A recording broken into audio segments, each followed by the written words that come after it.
देखिए, सरकार के हाथ ही सिस्टम होता है। सिस्टम यदि कहीं कमी है तो सिस्टम को दुरुस्त कौन करेगा? सरकारें करेंगी। मगर सरकार उन चीज़ों पर नहीं ध्यान दे रही है। सरकार ध्यान दे रही है कि देखिए, कहना नहीं चाहिए मगर कई जगह तो व्हाट्सएप पे इस तरह की बातें आ रही हैं कि दो लोग देश को बेच रहे हैं, दो लोग खरीद रहे हैं। आज कुछ लोग इतनी तेज़ी से, आज पुराने हमारे ख़ानदानी लोग जो टाटा बिरला थे, जो पुराने मतलब वो रहे, वो कहाँ चले गए व्यापार में, और अडानी और अंबानी जैसे लोग बड़ी तेज़ी से ऊपर आए हैं। तो ये मित्रताओं से या किसी को फ़ायदे पहुंचाने के लिए देश का परंपराएं नहीं थी। हमें बेरोजगारी के लिए सोचना चाहिए, हमें गरीब तबके के लिए सोचना चाहिए था। तो मैं ज़्यादा कटु शब्दों में इसलिए नहीं कहना चाहता। आज बड़ा सुंदर पवित्र मौका है और हमें ऐसे मौके पर हमारे शहीदों ने जिस दिन के लिए हमारे देश को आज़ाद कराया, आज हम उतनी कटु नहीं कहेंगे, मगर शब्दों की तरफ आप ध्यान दें तो बड़े कटु हमारे दिल से लोगों की आवाज़ हम सुनते हैं कि आज लोग बेरोजगार हैं, युवा घर घर घूम रहा है।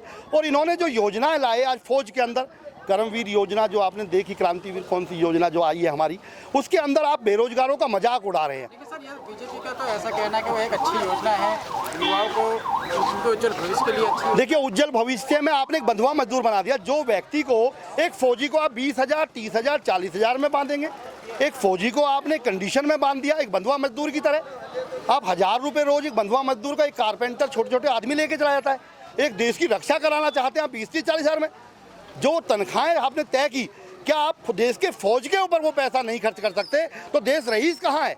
आप देखिए, मैं आपको एक बात बताता हूँ, इस देश में जो आंगनवाड़ी ना जाने कितनी संस्थाएं चल रही हैं, जिन लोगों से पैसा, उसको छोड़ दीजिए। मैं एक जवाब पूछना चाहता हूँ इस मंच के माध्यम से कि यदि माननीय मोदी जी के सामने, आज यदि जनता के सामने प्रश्न, यदि हम टैक्स, गाड़ियाँ रोड पे चलती है, हम टैक्स पे करते हैं, मगर फिर भी आप हमसे टोल टैक्स के रूप में, जैसे ईस्ट इंडिया कंपनी थी, करोड़ों रुपए हमसे वसूल किए जा रहे हैं। कोई और देश होता तो क्रांति हो जाती है एक मुद्दे के ऊपर। आप पार्किंग नहीं देते, आप रोड टैक्स के नाम पर रोड के टोल टैक्स देते हैं, विदेशी लोगों के हवाले कर दिया है। जब एक व्यक्ति निकलता है, पेट्रोल महंगा, उसके बाद जगह जगह टोल टैक्स देता है। टोल टैक्स देने के नाम पे उसको लूटा जा रहा है। हमारी जेबों से गरीब आदमी 100 रुपये लेके निकलता है, जगह जगह टोल टैक्स दे रहा है। आप सुविधा, मूलभूत सुविधाएं मुहैया नहीं करा सकते। सड़कों पे गड्ढे पड़े हुए हैं, उसका भी पैसा विदेशी कंपनियां आएंगी और वो टोल टैक्स सड़कें बनाएंगी और टोल टैक्स उनको देंगे हम। तो फिर आप क्या कर रहे हैं? ये बहुत विडंबना है। हम जैसे पढ़े लिखे लोग इसीलिए राजनीति में आने से बचते रहे। मैं 30 साल मैंने समाज सेवा की, मैं राजनीति में चुनाव नहीं लड़ा आज तक, हमेशा मंचों पे खड़ा रहा, परंतु चुनाव नहीं लड़ा। क्यों?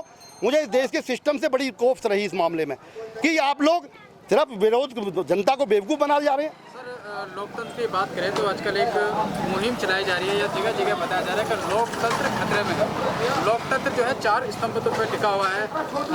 एक विधायिका हो गया, कार्यपालिका हो गया, न्यायपालिका हो गया, सबसे बड़ा योगदान जो है मीडिया का। क्या आपको लगता है कि लोकतंत्र जो खतरे में जा रहा है, जैसे कि बताया जा रहा है, माहौल क्रिएट किया जा रहा है, कहीं ना कहीं ये चारों ही जिम्मेदार हैं? नहीं, वो सच्चाई यही है। वैसे तो मैं कटु सच्चाई है कि आज लोकतंत्र खतरे में है। और ये 4 स्तंभों में, जैसा आप देखें, आज विधायकों के साथ ईडी और उनको जगह जगह छापे के आधार पर उनको डराया जा रहा है। कोई यदि अच्छा काम कुछ कहना चाहता है तो ईडी और सीबीआई उसके पीछे लगा दी जाती है।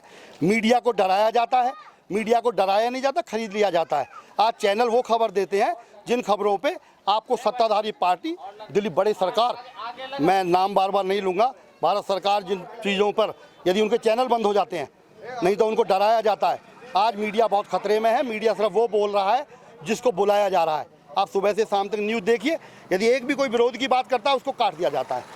तो सारा कुछ खतरे में है। लोकतंत्र का इससे बड़ा खतरा कहाँ से होगा कि एमसीडी के इलेक्शन नहीं हो रहे हैं दिल्ली में। हम यदि अपने क्षेत्र की बात करें, कूड़ेदान की बात करें, तो सामने कूड़े का ढेर लगा हुआ है।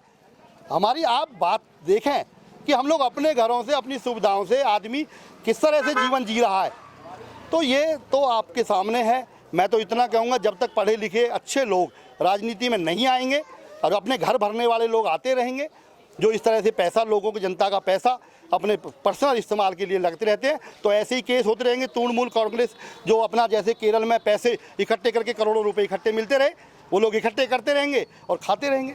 तो जनता के बीच में अच्छे पढ़े लिखे लोग आएँ और वो कार्य करें, और जनता के बीच में सेवक बन के यदि काम करेंगे लोग, तो जनता का भला होगा और राजनीति की शुद्धता।